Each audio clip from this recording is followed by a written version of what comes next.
So we are actually going to start today by looking at a type of problem that you have not seen yet. And the reason we're doing this in particular is largely quiz prep. On the quiz for Chapter 8, you are going to see a problem of this type, where you have to convert between molarity and mass percent. Now, the reason I didn't throw it into that stuff I wanted you to review on Monday is mainly because I knew we were going to need more time with solution stoichiometry and titrations. And so I wanted you to get some exposure to it ahead of time so that we could kind of reinforce it today.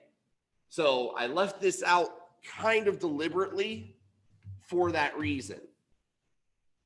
Now, these kinds of conversions appear tricky, but if you know your definitions, they're actually not that bad.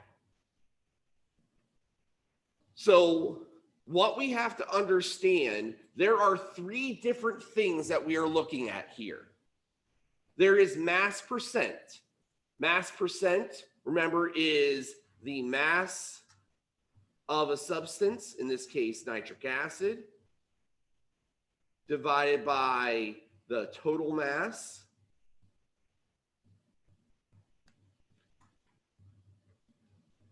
times 100%.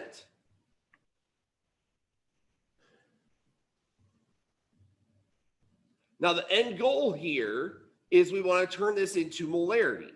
Molarity would be the moles of nitric acid divided by the liters of solution.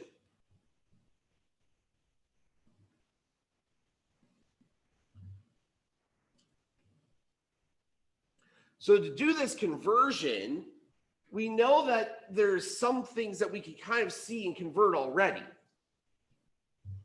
After all, if we know the mass of something, by this point in time in the semester, we should know how to turn mass into moles. We've been doing that since Chapter 2. But how do I turn the total mass of a solution into a volume? Well, that's where the density comes in. Remember, density is the mass of a substance divided by its volume. In this case,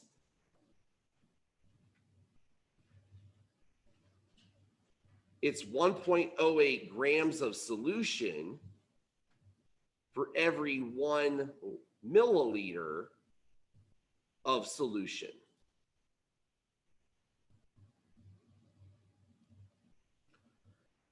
So the best way to handle a question like this is in pieces, in parts. Now we have a value for mass percent, 19.9. So what that means is I've got 19.9 grams of nitric acid over 100 grams of solution. By definition, that's what mass percent means.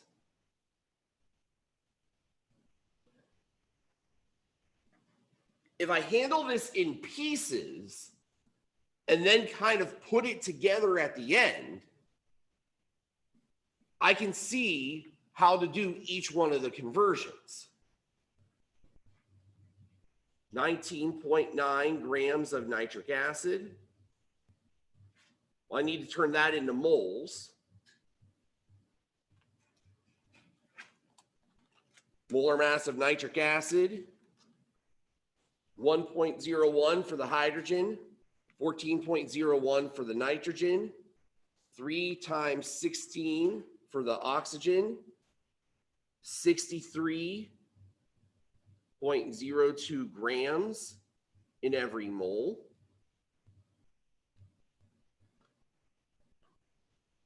So 19.9 divided by 63.02 to 3 significant figures, 0.316 moles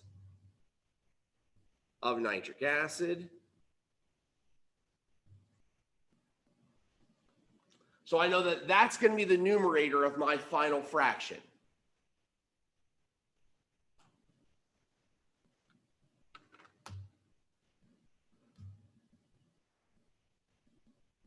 Now with the density, 100 grams of solution, I know that for every 1.08 grams, I get 1 milliliter. Now, I don't need milliliters, I need liters. So I'm going to have to do one other conversion here, one that we should, again, be familiar with, 1,000 milliliters in every liter. So 100 divided by 1.08 divided by 1,000 to 3 significant figures again.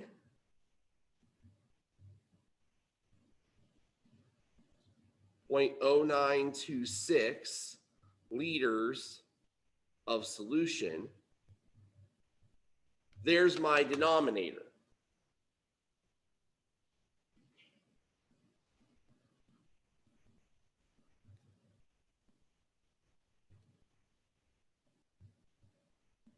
Since molarity is equal to moles over liters, I can put in those values.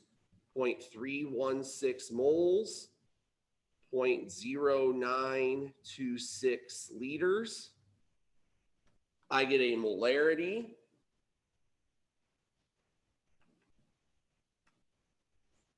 to 3 significant figures.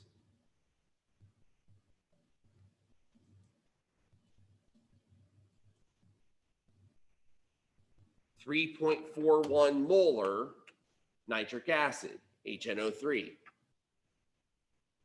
Again, when we express concentration values, I haven't said this in 2 weeks, need to say it again here to be sure. When we express concentration values, we need to make sure that it has all 3 things. It's rounded correctly, it has the unit, molar, and it has the solute, nitric acid. All 3 things have to be present in order for the concentration value to be valid. Has to be rounded correctly, has to have the correct unit, has to name the solute, because solutions can have multiple solutes.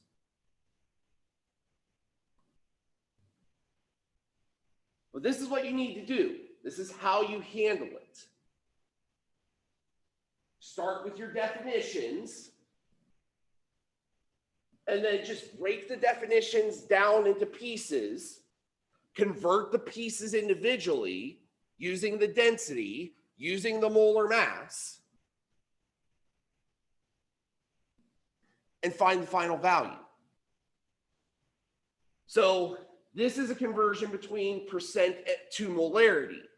You can also go the other way, molarity to percent. All that changes is basically reversing the order. You'd start with moles, you'd convert it to grams of the solute. You'd start with liters, in particular, since molarity is moles per 1 liter, you would start with 1 liter of solution. You'd convert the liter into milliliters, and then use the density to convert the milliliters into grams. That would set up the fraction total mass of solute divided by total mass. So the process is basically the same, but in reverse, to go the other way. All right, any questions about this problem?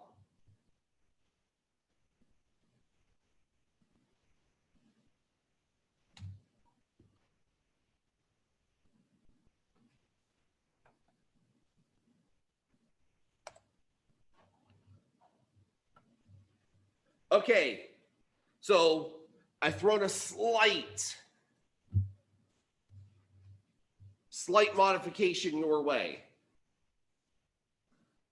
Instead of percent, you've been given parts per million, 0.002 parts per million. I want you to convert that parts per million into molarity if the density is 1 gram per milliliter.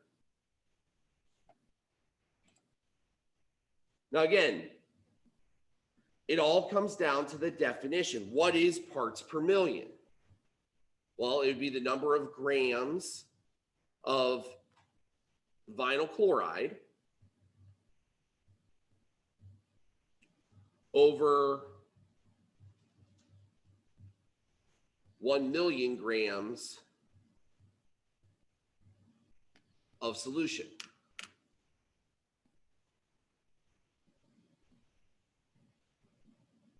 All right, see what you can do with this. I'll give you a few minutes, and then we'll go over the answer, talk about it, and do some more stuff kind of pertaining to the titrations and stoichiometry stuff.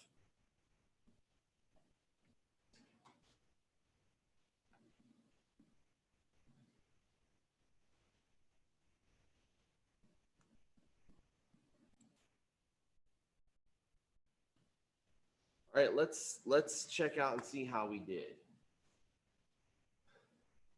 Okay, so it looked like there were 2 points of confusion here. Now, one of them I'm going to take ownership of. I didn't give you the full fraction. It should have been 0.002 grams per million grams. That's what parts per million is. It's grams per million grams.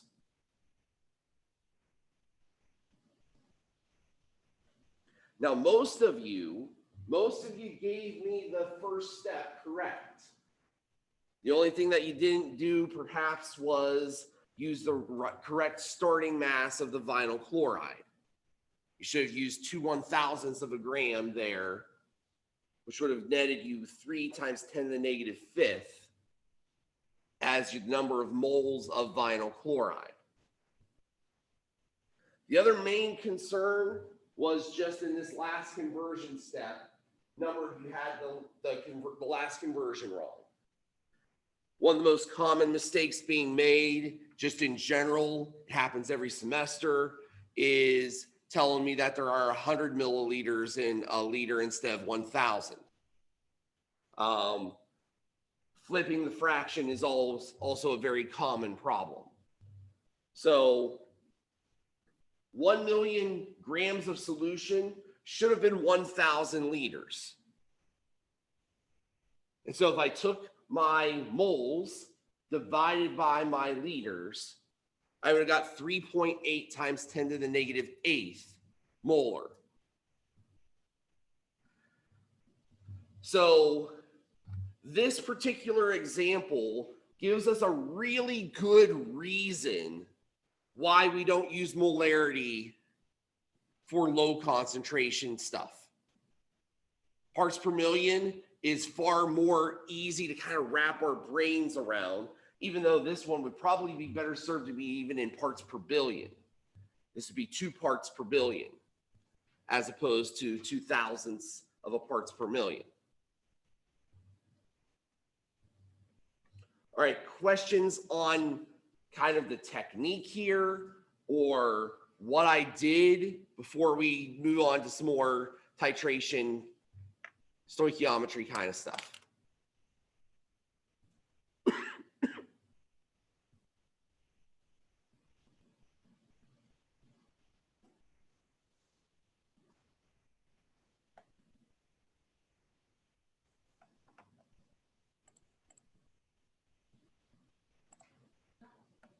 Yeah, go ahead.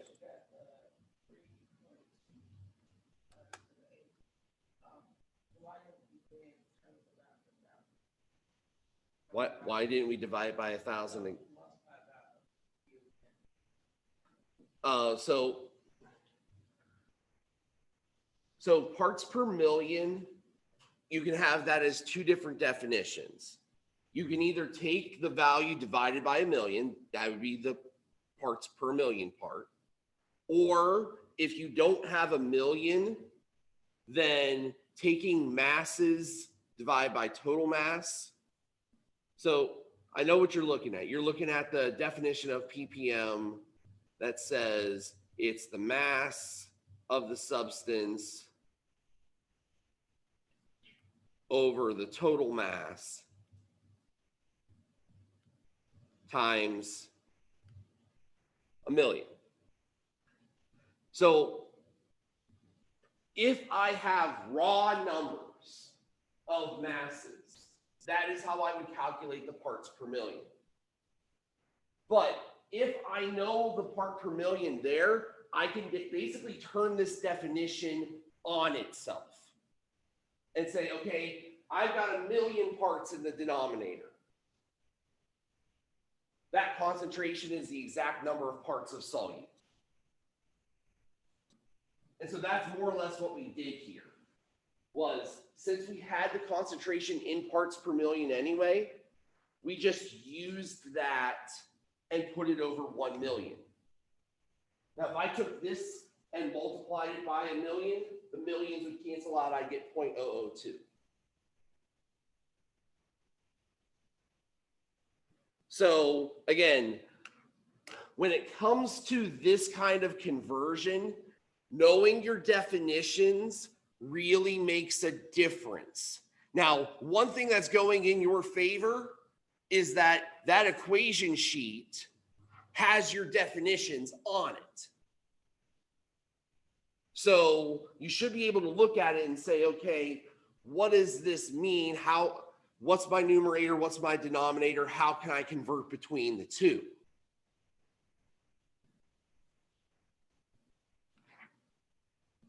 But again, this is just an alternate way of looking at this definition. So the definition that shows up on that equation sheet, mass over total mass times 1,000,000. This is just a manipulation of that because we already know the concentration. If we were going the other way, then you're right now. We would have to multiply by 1,000,000 at the end because we wouldn't have 1,000,000 grams in that denominator. We would have whatever it was, because chances are pretty good that if we were doing this measurement with a real solution, we probably wouldn't have 1,000 liters of it.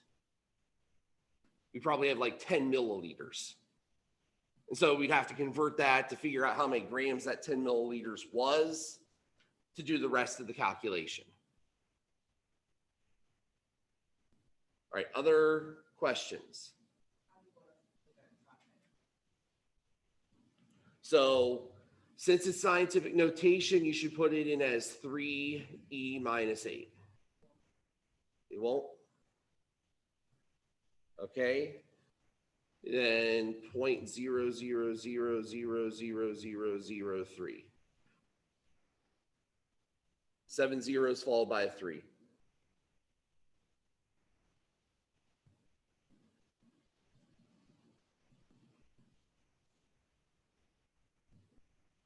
Take that one? Okay.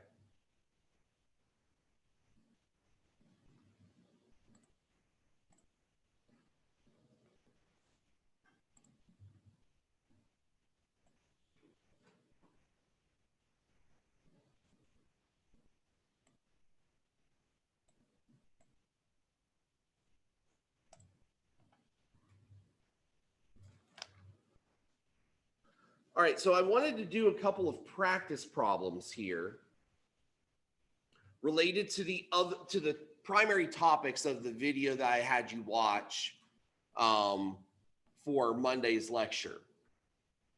And so I wanted to focus on this one first because of the questions that I got, at least thus far, most of them have focused on solution stoichiometry and not titrations.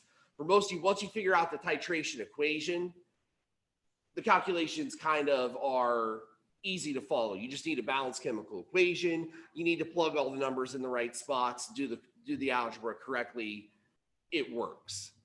If we've got time at the end, we'll do an example or two. But I want to kind of go through this part again, just because it's kind of necessary. So the question here is, what is the mass of sodium hydroxide that we need to precipitate cadmium 2 plus from 35 milliliters of 0.5 molar cadmium nitrate? So since this is a precipitation reaction, what we need is a balanced chemical equation that shows that reaction. So cadmium nitrate reacting with sodium hydroxide would give us cadmium hydroxide and sodium nitrate. This is a precipitation reaction. It is a classic double replacement.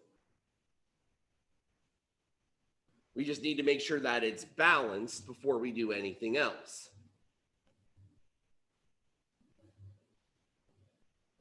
And there it is. So now the question before us is this. We need to know not a volume, not a concentration, but rather a mass. Bases can exist in solid form. So how much of that solid do I need to make this happen? So I need to know my grams here. I'm starting with 35 milliliters of 0.5 molar solution.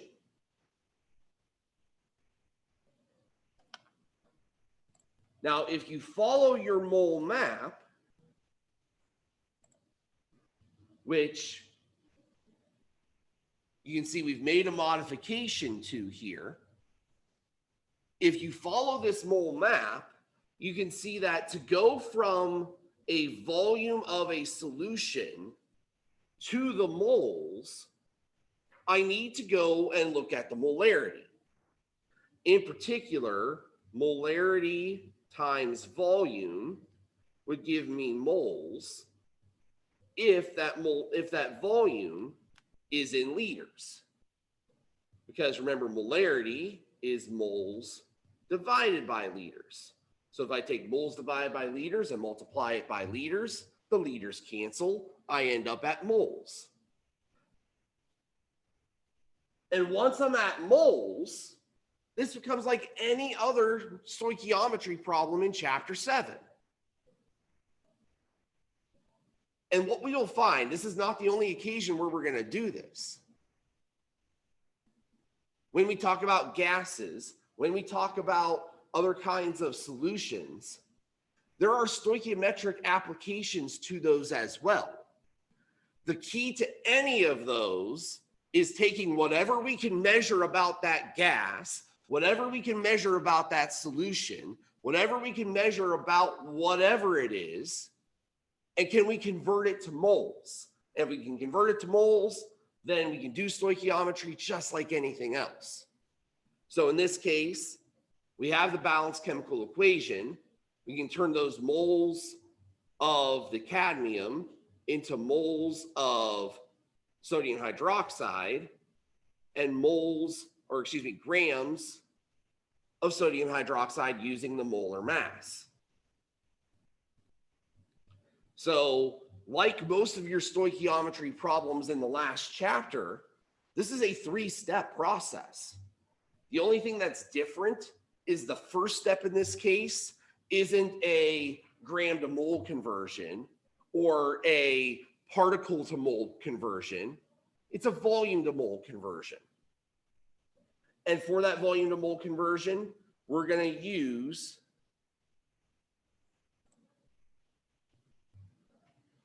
the molarity.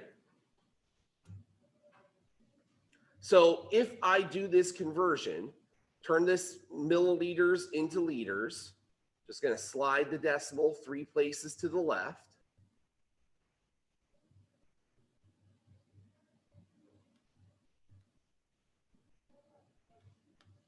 I have 0.035 liters times 0.5 molarity would give me 0.0175 moles of cadmium nitrate. Here's another common mistake.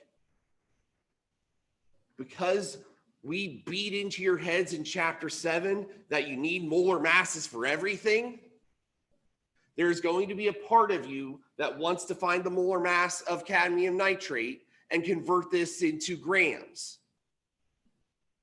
Once again, we don't need it here. The whole purpose of that first step was to get us into the stoichiometry flow. Now we're there. We've got the moles. We don't need the molar mass. The only reason we would need the molar mass is we were trying to figure out how to make that solution. How much cadmium nitrate to measure out in that 35 milliliters to make that solution the correct molarity. But that's not what the question's asking. Now we need to convert this moles of cadmium nitrate into moles of sodium hydroxide. For that, it's stoichiometry, balanced chemical equation. This is a 2-to-1 ratio. My moles cancel out. Now here, since I'm being asked for a mass, here's where I do need a molar mass. 1 mole of sodium hydroxide, 22.99 plus 16 plus 1.01 gives me exactly 40.00 grams of sodium hydroxide. My moles cancel. I'm left with grams.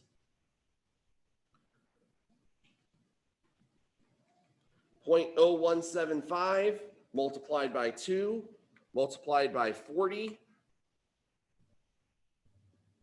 to 3 significant figures.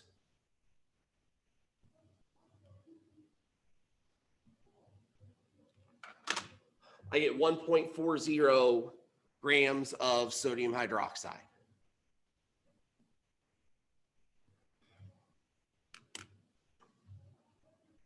So the key to solution stoichiometry is just like the key to regular stoichiometry. You need to recognize where you are and what you're trying to convert to, and then connect the dots appropriately. The only difference is that at least one of the substances is going to be an aqueous solution. And if that is the case, then we need to use the molarity instead of the mass. That's really the only difference. Otherwise, this follows the exact same kind of patterns that we saw in chapter 7. So we're out of time for this. I'm going to do one other thing for you. I'm going to go in and record responses for these other practice problems, post them on YouTube, give you the written down slides for review so that you can go back and look at them. If you're having trouble with these concepts, I invite you to go visit Logan, go to Professor Lowe's office hours on Wednesdays and Thursdays. So she's actually got one right now, and also a couple tomorrow morning. Or reach out to me, come to my office hours. This week's a little bit chaotic because of advising. I've got several advising appointments that are kind of eating up some of my normal available times, but I'll work with you, try to figure out a way to get us to where we're good. Any questions before we go for the day? All right, thanks for being here. I'll see you on Friday.